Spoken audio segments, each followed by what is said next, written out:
Welcome to the Slop Farm. Enjoy the video. You already have the calculator in hand. First, confirm its power type and model so you know what to expect. Press and hold the OFF key or the key combo shown on the label. For many scientific models, that means Shift then OFF. Once done, check for a fading display or the blank screen to verify shutdown. Make sure to save any programs or clear volatile memory before turning off. This prevents data loss and explains why shutdown is deliberate. You now perform the core action.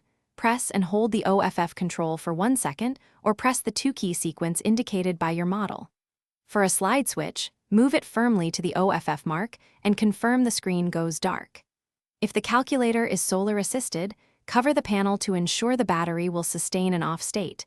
This helps you learn whether the device truly powers down. Once the display is blank, release keys and wait a few seconds to ensure complete power. Finish by confirming the display and any indicator LEDs are off. That signals a successful shutdown.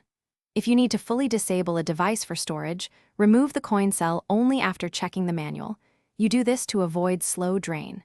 Make sure to reset settings if you removed power unexpectedly.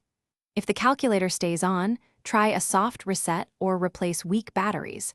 Once replaced, repeat the shut-off steps to confirm the issue is resolved. Thanks for watching. Consider subscribing if we helped you today.